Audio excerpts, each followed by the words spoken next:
Hello, Clemente here with another Topic of the Week video.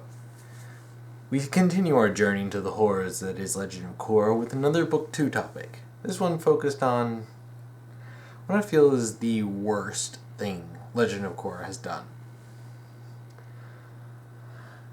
This week's topic was submitted by Tumblr user dorkballmcgee. Still love their URL. Their topic was why Korra's disconnect from her past lives didn't serve the plot, or Korra's character development as some predicted it would. Oh boy, the Book 2 finale.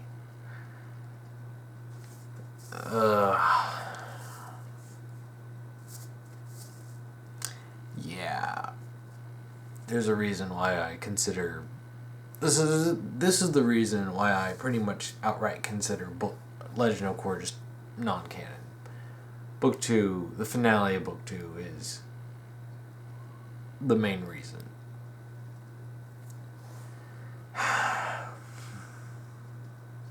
This is a heavy topic, mainly because it's such an outright destruction of everything that the Avatar franchise is, that it's insane to think that Brian and Mike thought this was a good idea.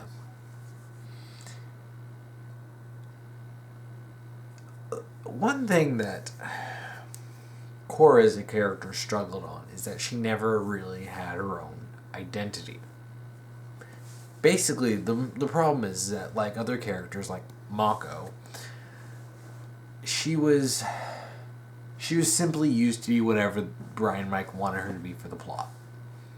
If they needed her to be stupid, she was stupid. If they needed her to be smart, she was smart. If they needed her to be good at negotiation, she was good.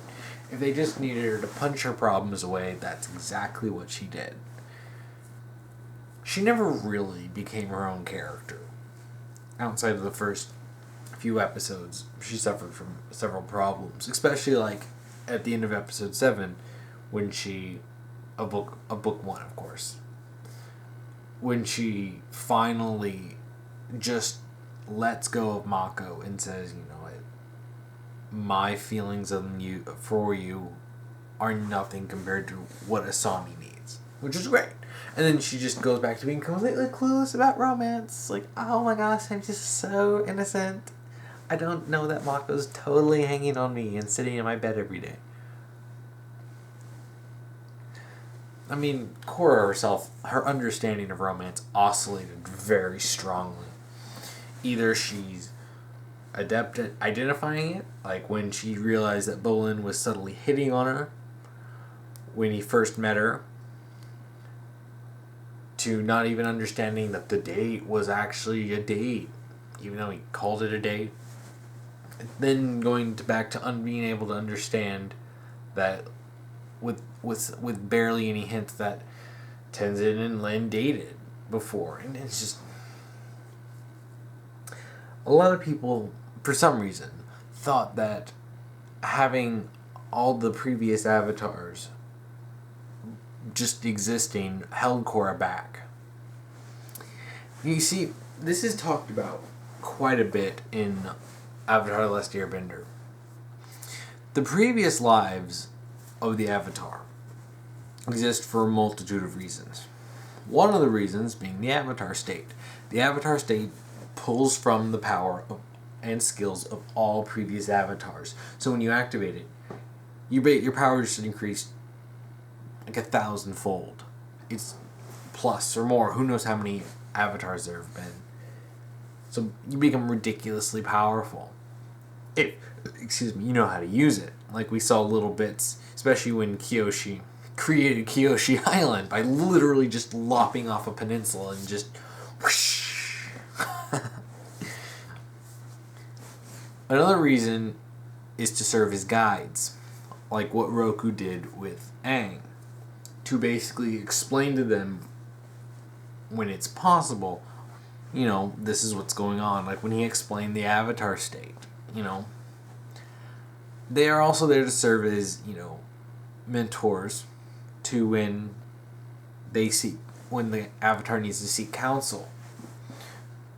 they can refer to their past lives and what they did, their mistakes, what they wanted to fix. Like when Aang was talking to his past lives, the last 4 or so, it was Roku, Yangchen, Kyoshi, and Karuk. Yeah, the last 4.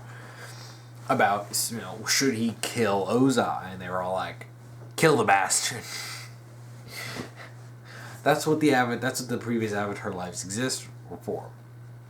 Some people, some idiots think that this is what held Korra back. The irony of this idea and what ultimately causes it to crumble, Korra never talked to her past lives. Ever. She didn't talk to them. In book 1, the only thing that happened was that Aang sent her some flashback to Yakone. And then guess what? Tarlok gives us a massive info dump during story time in the finale. And makes that entire flashback about Yakone nearly pointless. The only good parts is that we got to see adult gang. We got to see Toph, Sokka, and Aang. I think, was Katara there? I don't know. No, it doesn't matter. Katara probably wasn't there because she never does anything in Legend of Korra. Korra was, honestly, it's ironic because she had no identity, but she was the most independent Avatar, mainly because she completely refused any kind of help. She never tried to be spiritual. She never tried to really communicate with her past lives. They never influenced her decisions. So, this idea that they were holding her back falls apart under very light scrutiny. They never affected her. On top of that, they're there to help.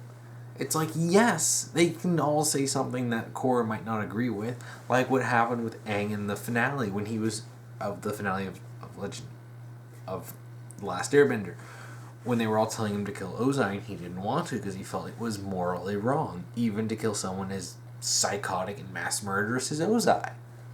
He wanted to stick to his morals. It's so funny because the show would have been so massively improved. It's like, okay, they basically are like, well, Korra's like super complete Avatar now. And then book 2 comes in, literally called Spirits. They literally walk into the spirit world multiple times. And she still never once communicates with her past lives. At all, in any form. And I'm just sitting here like, it's really funny because they thought that, killing off Brian and Mike. I remember, I think it was an interview. It was an interview with Brian, I think, where it was with Brian or Mike. It doesn't matter. They're both pretty much interchangeable. And he was like, oh, wow, I'm so glad people were crying over the book 2 finale because we weren't sure if killing all the avatars was going to make anyone emotional. And I'm just sitting here, I'm like, that's it. That's all they cared about. They were completely out of ideas. Like, they had no clue what they were doing in book 2.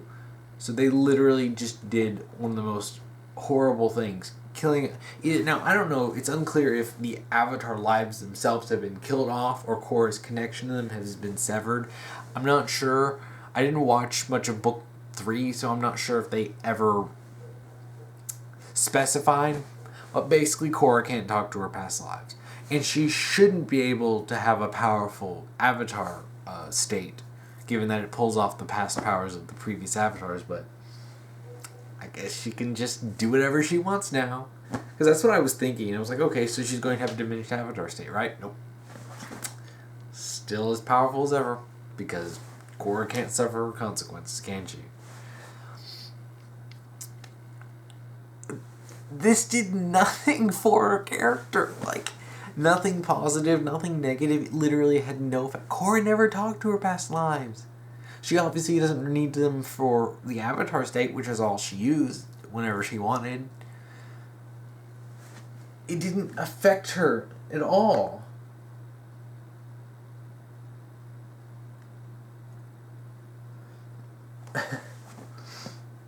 I mean, and it literally, like, I know it doesn't affect the plot, and it doesn't affect her character. I mean, you would think something as earth-shattering as this.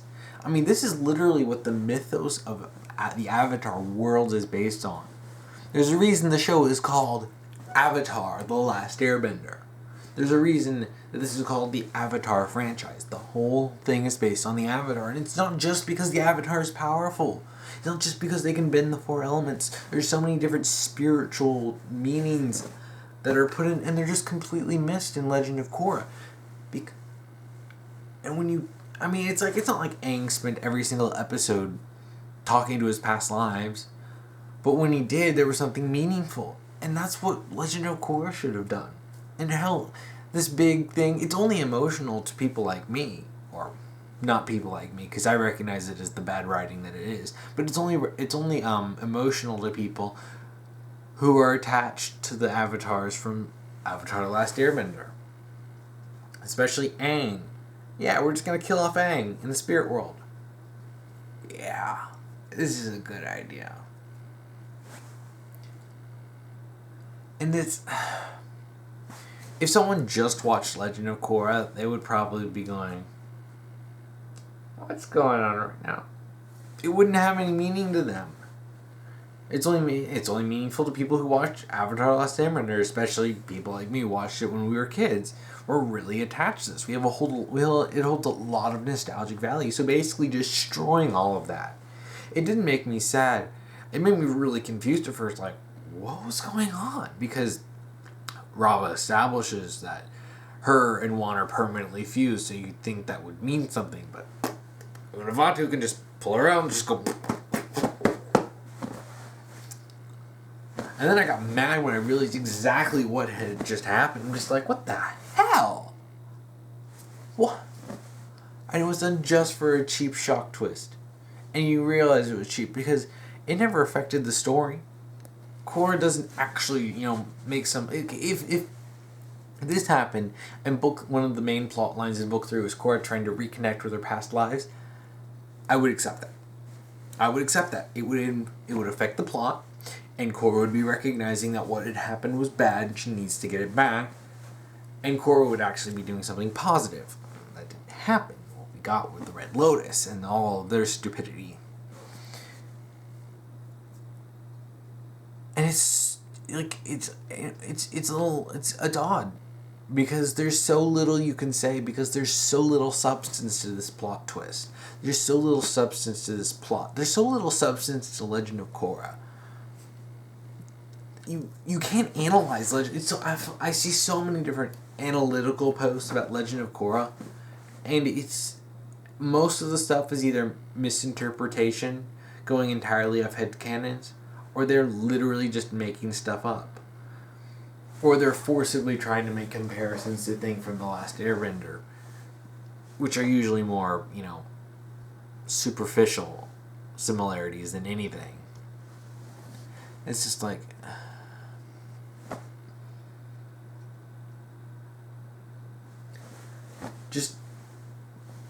This doesn't serve any purpose. The only purpose it served was to give Brian and Mike an easy shock twist. To break the rules established in Book 2. And this is one of those moments where, Legend of Korra is completely inconsistent, not only with Avatar: The Last Airbender, but with itself. And and on top of this, they also, like I said last week, they also introduce Wan, who, like I said, is a fantastic character, and they basically kill him off just a couple episodes later. Really? It's like Korra never even talked to Wan. Like, what the hell is any of this supposed to even mean? And that's just it. That's just it. It means nothing. There's no substance. There's no thought. There was no thought put into this. Because Brian and Mike would... it's like... I've said this so many times. Everything outside of Book 1... Every season outside of Book 1 felt entirely like a rough draft. Like, they literally just threw a bunch of ideas, kind of arranged it a little bit, and then produced it. And then sent it to be produced. They didn't go through rough drafts. They didn't sit with a team going, So guys, what do you think works? Because stuff like this, I mean, this reminds me of when Hideo Kojima wanted to end Metal Gear Solid 4 with Otacon and Snake being shot to death via firing squad at the end of the game. It's just like, and the whole team at Kojima Productions were like, what the hell? No! And they changed it to something that was, well, still stupid, much better than that. And certainly less depressing, even though the rest of the game is just really depressing. It's like, this is one of the main problems that protection from the editors has. When someone reaches a point where they can override literally any editor, any co-writer, they make problems. Hajime Isayama has this problem with Attack on Titan because his editor obviously isn't doing its job. J.K. Rowling, I don't know her relationship with her editor, but I don't think anyone cared when it came to the later books because those were dumb.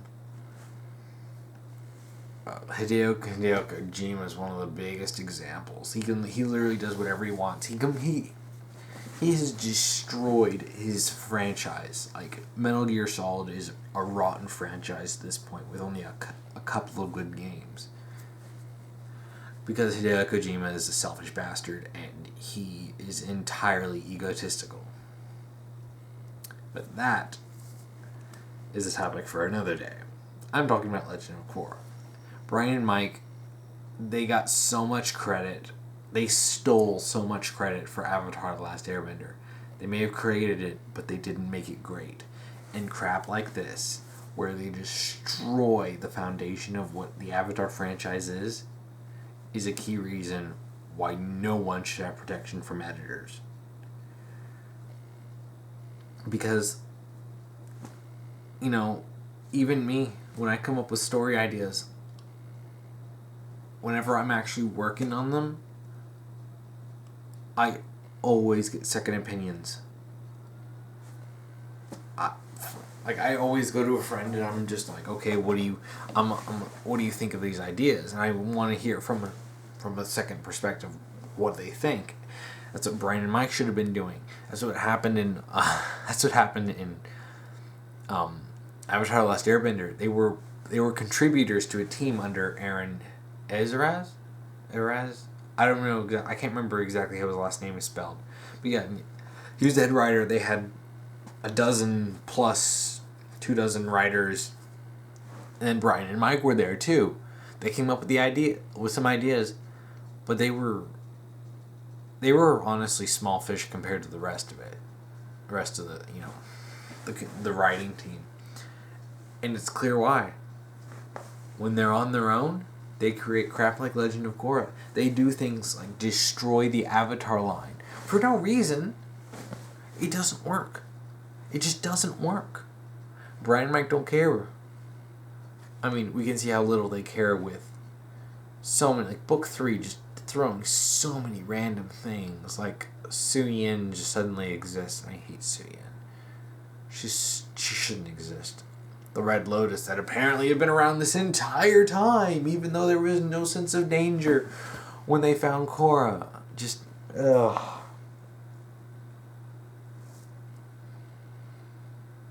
Legend of Korra is a mess. And book 2 really was a sign of things to come. Where they just don't, Brian and Mike don't respect their own franchise.